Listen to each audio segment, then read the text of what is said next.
వాళ్ళు వచ్చారు, retired teachers ఇద్దరు. వాళ్ళు 33,50,000 ఆన్లైన్ ట్రాన్స్ఫర్సే చేశారు ఒక ల్యాండ్ కోసం.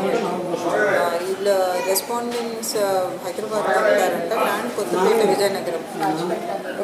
ఇప్పుడేమో వాళ్ళు ల్యాండ్ రిజిస్టర్ చేయట్లేదు, డబ్బులు కూడా తిరిగి ఇవ్వట్లేదు. 3 months నుంచి 2 టౌన్ స్టేషన్కి వస్తున్నారంట. దుర్గాప్రసాద్ ఎస్ఐ గారు చూస్తున్నానని చెప్పారు, కానీ ఇంకేం చేయలేదని చెప్తున్నారు.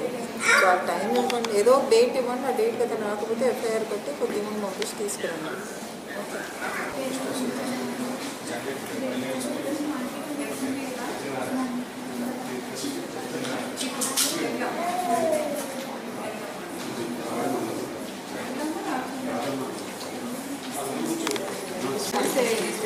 అశ్విని గారు పిటిషనర్ వచ్చారు, వీళ్ళ హస్బెండ్ చనిపోయారంట. అప్పటి నుంచి వాళ్ళ పేరెంట్స్ దగ్గర వైజాగ్ వెళ్ళిపోయారు.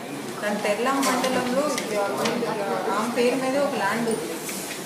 ఆ ల్యాండ్ 1.78 acres ల్యాండ్ ఉంది. దాని మీదకి ఇప్పుడు వాళ్ళ ఇన్లాస్ రానివ్వట్లేదు, ఇంటిని కానీ వాళ్ళ పేరెంట్స్ని కానీ. అక్కడికి వెళ్తే వాళ్ళ పేరెంట్స్ని కూడా కొట్టారని చెప్తున్నారు. సో ఒకసారి ఎవరైనా వెరిఫై చేయండి, అక్కడికి వెళ్ళి వాళ్ళని పిలిపించి ఆ ఇన్లాస్ని కూడా పిలిపించి ఆ సీనియర్స్ ల్యాండ్ పేరు మీద ఉంది కానీ అడ్డుకుంటే కనుక వాళ్ళని తీసుకుంటారు.